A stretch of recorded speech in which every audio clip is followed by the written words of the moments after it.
The Jerusalem Bible, Genesis chapter 41. 2 years later, it happened that Pharaoh had a dream. He was standing by the Nile, and there, coming up from the Nile, were 7 cows, sleek and fat, and they began to feed among the rushes. And 7 other cows, ugly and lean, came up from the Nile after them, and these went over and stood beside the other cows on the bank of the Nile.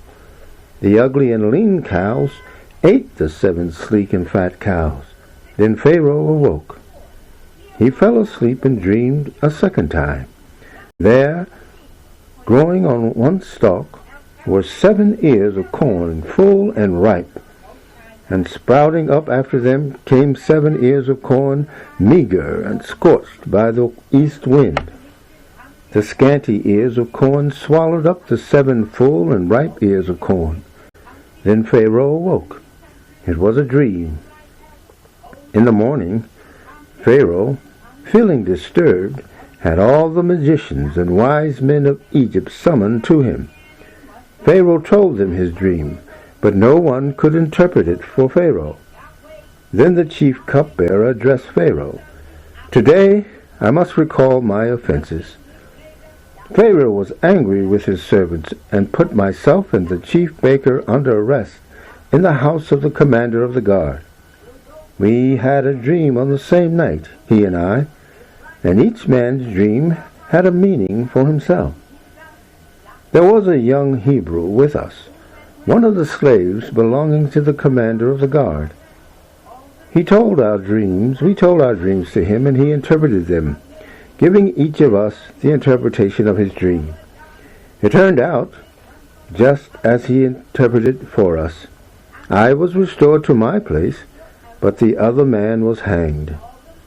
Then Pharaoh had Joseph summoned, and they hurried him from prison.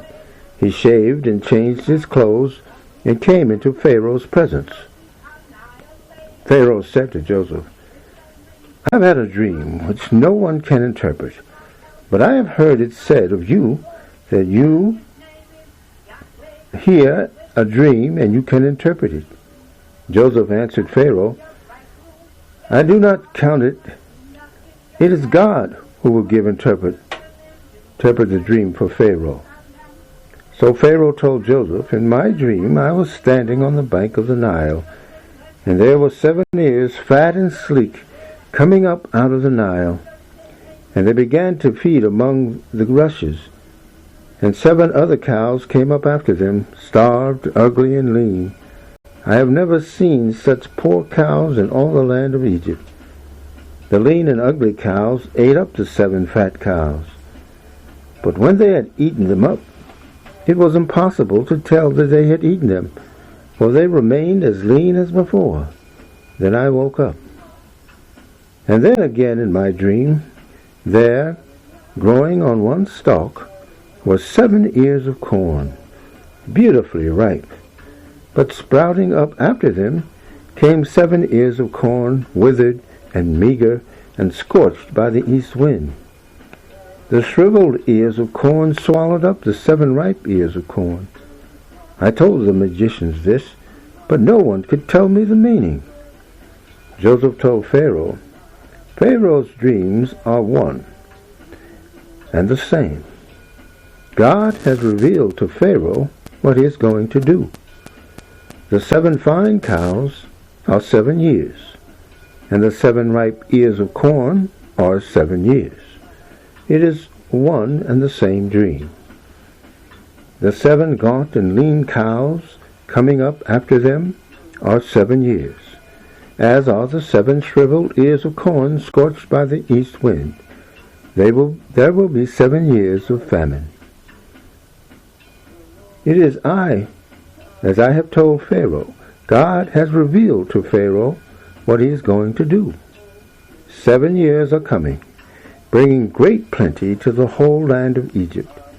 But 7 years of famine will follow them, when all the plenty in the land of Egypt will be forgotten. The famine will exhaust the land.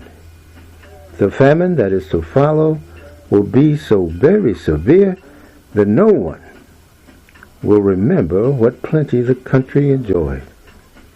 The reason why the dream came to Pharaoh twice is because the event is already determined by God, and God is impatient to bring it about.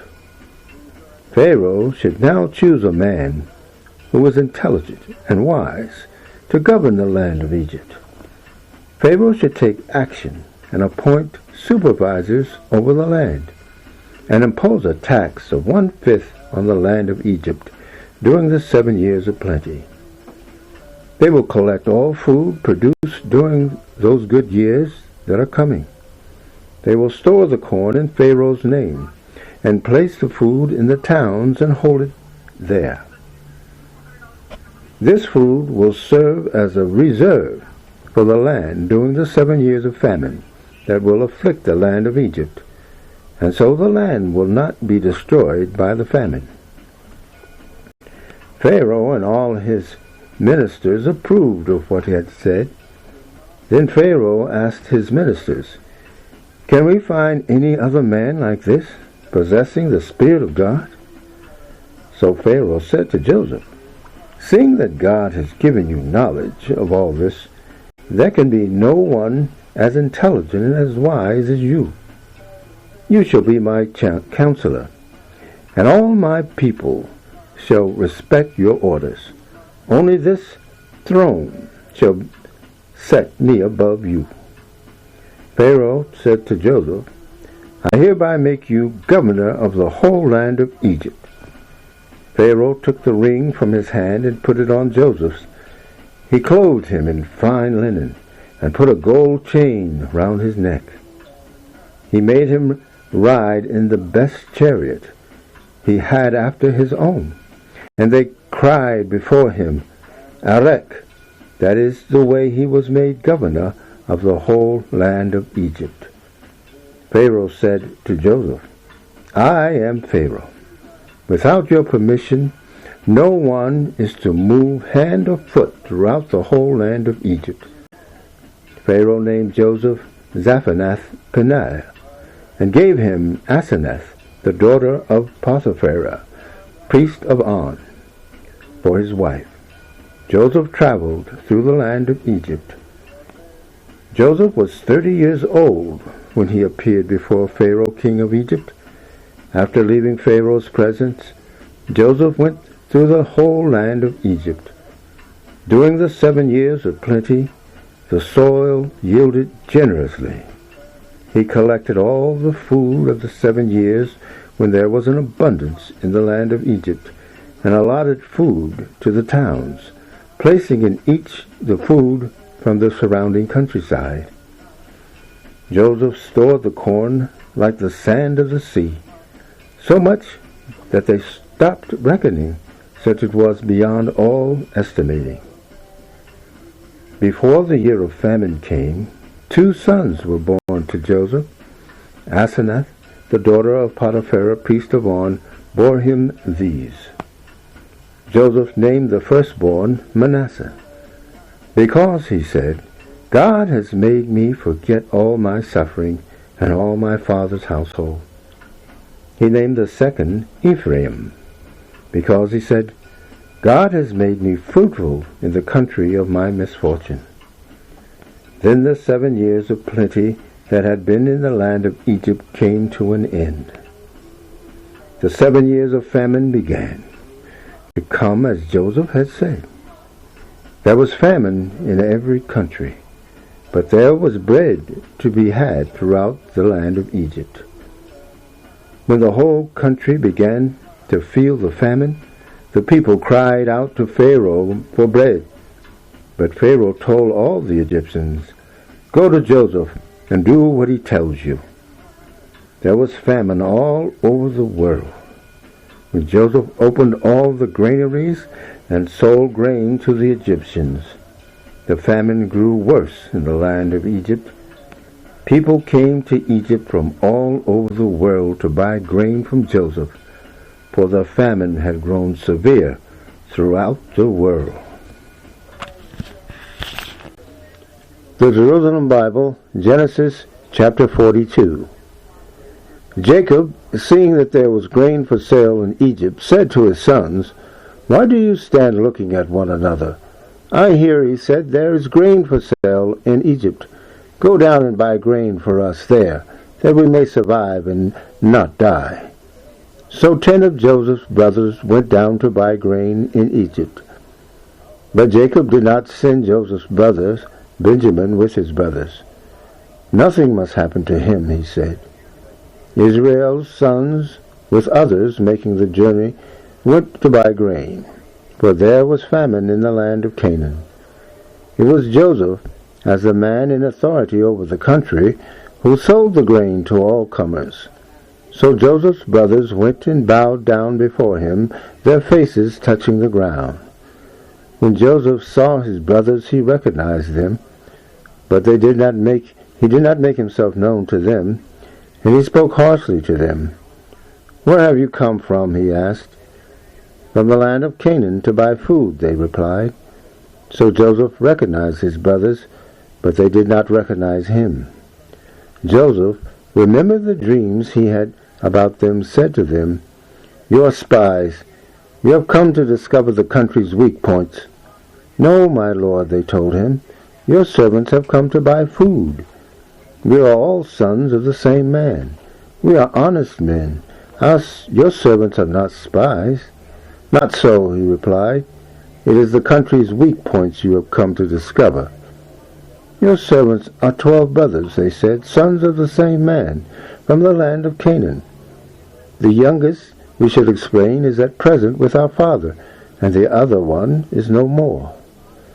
Joseph answered them, "It is as I said, you are spies.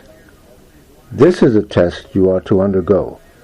As sure as Pharaoh lives, you shall not leave unless your youngest brother comes here. Send one of your number to fetch your brother. You others will remain under arrest, so that your statements can be tested to see whether or not you are honest. If not, then as sure as Pharaoh lives, you are spies." Then he kept them all in custody for 3 days. On the 3rd day, Joseph said to them, "Do this, and you shall keep your lives, for I am a man who fears God. If you are honest men, let one of your brothers be kept in the place of your detention. As for you, go and buy grain and take to relieve your families, the famine of your families. You shall bring me your youngest brother.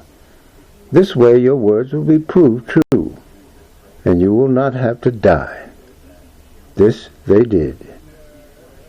They said to one another, "Truly we are being called on account of our brother.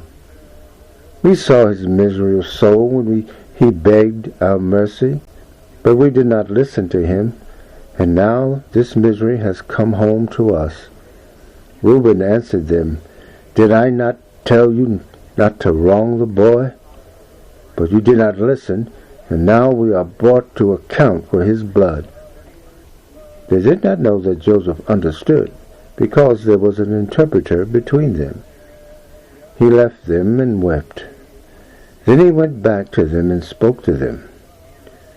Of their number he took Simeon, and had him bound while they looked on. Joseph gave the order to fill their panaries with corn, to put back each man's money in his sack, and to give them provisions for the journey. This was done for them. They loaded the grain on their donkeys and went away. But when they camped for the night, one of them opened his corn sack to give fodder to his donkey, and saw his money in the mouth of his sack. He said to his brothers, "My money has been put back. Here it is in my corn sack." Their hearts sank, and they looked at one another in panic, saying, "What is this that God has done to us?" Returning to their father Jacob in the land of Canaan, they gave him a full report of what had happened to them. The man who was lord of the land spoke harshly to us, taking us for men spying on the country. We told him, "We are honest men. We are not spies. We are 12 brothers, sons of the same father. One of us is no more, and the youngest is at present with our father in the land of Canaan." But the man who was lord of the land said to us, This is how I shall know if you are not honest. Leave one of your brothers with me. Take the grain your families stand in need of and go. But bring me back your youngest brother, and then I shall know that you are not spies, but honest men. Then I will hand over your brother to you, and you can trade in the country." As they emptied their sacks, each discovered his bag of money in his sack. On seeing their bags of money, they were afraid, and so was their father. Then their father Jacob said to them, "You are robbing me of my children. Joseph is no more, Simeon is no more, and now you want to take Benjamin. All this I must bear." Then Reuben said to his father, "You may put my 2 sons to death if I do not bring him back to you. Put him in my care, and I will bring him back to you." But he replied, "My son is not going down with you, for now his brother is dead. He is the only one left. If any harm came to him on the journey you are to undertake, you would send me down to Sheol with my white head bowed in grief." The Jerusalem Bible, Genesis chapter 43. But the country was hard pressed by famine, and when they had finished eating the grain they had brought from Egypt, their father said to them, "Go back and buy us a little food." "But the man expressly warned us," Judah told him. "He said, 'You will not be admitted to my presence unless your brother is with you.' If you are ready to send our brother with us, we are willing to go down and buy food for you. But if you are not ready to send him, we will not go down. For the man told us, 'You will not be admitted to my presence unless your brother is with you.' Then Israel said, 'Why did you bring this misery on me by telling the man you had another brother?' They replied, 'He kept questioning us about ourselves and our kinsfolk. Is your father still alive, and have you a brother?'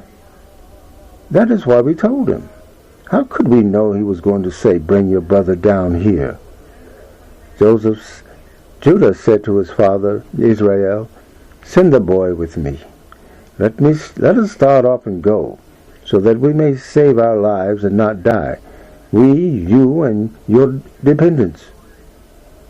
I will go surety for him, and you can hold me responsible for him. If I do not bring him back to you and set him before you, let me bear the blame all my life. Indeed, if we had not wasted so much time, we should have been back again by now."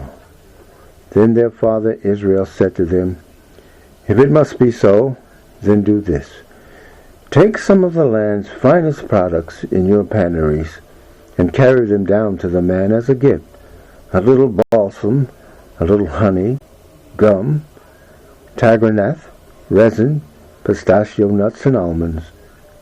Take double the amount of money with you, and return the money put back in your mouths of your sacks. It may have been a mistake. Take your brother and go back to the man. May El Shaddai move the man to be kind to you, and allow you to bring back your other brother and Benjamin. As for me, if I must be bereaved I must be." The men took the gift. They took double the amount of money with them, and Benjamin. They started off and went down to Egypt. They presented themselves to Joseph. When Joseph saw Benjamin with them, he said to his chamberlain, "Take these men to my house. Slaughter a beast and prepare it, for these men are to eat with me at midday." The man did as Joseph had ordered, and took the men to Joseph's house. The men were afraid at being taken to Joseph's house, thinking, "We are being taken there because of the money we placed in our corn sacks the first time. They will set on us. They will fall on us and make us slaves of us, and take our donkeys too." So they went up to Joseph's chamberlain and spoke to him at the entrance of the house. "By your leave, sir," they said, "we came down once before to buy food, and when we reached camp and opened the corn sacks, there was each man's money in the mouth of his sack, to its full amount. But we have brought it back with us, and we have brought more money with us too to buy food. We do not know who put our money in our corn sacks." "Peace to you," he replied. "Do not be afraid. Your God and your father's God has put a treasure in your corn sacks. Your money reached me safely." And he brought Simeon to them. The man took the men into Joseph's house. He offered them water to wash their feet and gave their donkeys fodder. They arranged their gift while they waited for Joseph to come at midday, for they had heard they were to dine there. When Joseph arrived at the house, they offered him the gift they had with them, and bowed before him to the ground. But he greeted them kindly, asking, "Is your father well, the old man you told me of? Is he still alive?" "Your servant, our father, is well," they replied. "He is still alive," and they bowed low in homage. Looking up, he saw his brother Benjamin, his mother's son. "Is this your youngest brother," he asked, "of whom you told me?" Then he said to him, "God be good to you, my son." Joseph hurried out, for his heart was moved at the sight of his brother, and he was near to weeping. He went in to his room, and there he wept. After bathing his face, he returned. Controlling himself, he gave the order, "Serve the meal." He was served separately. So were they, and so were the Egyptians who ate in his household, for Egyptians cannot take food with Hebrews. They have a horror of it. They were placed opposite him, each according to his rank, from the eldest to the youngest, and the men looked at one another in amazement. He had portions carried to them from his own dish, the portion for Benjamin being 5 times greater than any of the others. They drank with him and were happy. The Jerusalem Bible, 1 Kings 3:15 through 4:1. Then Solomon awoke. It was a dream. He returned to Jerusalem and stood before the ark of the covenant of Yahweh. He offered holocaust and communion sacrifices and held a banquet for all his servants. Then 2 prostitutes came to the king and stood before him. "If it please you, my lord," one of the women said, "this woman and I live in the same house, and while she was in the house, I gave birth to a child. Now it happened on the 3rd day after my delivery that this woman also gave birth to a child. We were alone together. There was no one else in the house with us, but the 2 of us in the house. Now one night this woman's son died. She overlaid him. And in the middle of the night she got up and took my son from beside me while your servant was asleep. She put him to her breast and put her own dead son to mine. When I got up to suckle my child, there he was, dead. But in the morning I looked at him carefully, and he was not the child I had born at all." Then the other one spoke. "This is not true. My son is the live one, yours is the dead one." And the first retorted, "That is not true. Your son is the dead one, mine is the live one." And so they wrangled before the king. "This one said," the king observed, "My son is the one who was alive, your son is dead," while the other says, "This is not true. Your son is the dead one, mine is the live one." "Bring me a sword," said the king. And a sword was brought into the king's presence. "Cut the living child in 2, the king said, "and give half to one and half to the other." At this the woman who was the mother of the living child addressed the king, for she burned with pity for her son. "If it please you, my lord," she said, let Let them give her the child, only do not let them think of killing it. But the other said, He shall belong to neither of us. Cut him up. Then the king gave his decision. Give the child to the first woman, he said, and do not kill him. She is his mother. All Israel came to hear of the judgment the king had pronounced, and held the king in awe, recognizing that he possessed divine wisdom for dispensing justice. 4:1 King Solomon was king over all Israel. The Jerusalem Bible, 1 Corinthians chapter 2, 1 through 5. As for me, brothers, when I came to you, it was not with any show of oratory or philosophy, but simply to tell you what God had guaranteed. During my stay with you, the only knowledge I claimed to have was about Jesus, and only about him as the crucified Christ. Far from relying on any power of my own, I came among you in great fear and trembling, and in my speeches and the sermons that I gave, there was none of the arguments that belong to philosophy, only a demonstration of the power of the Spirit. And I did this so that your faith should not depend on human philosophy, but on the power of God.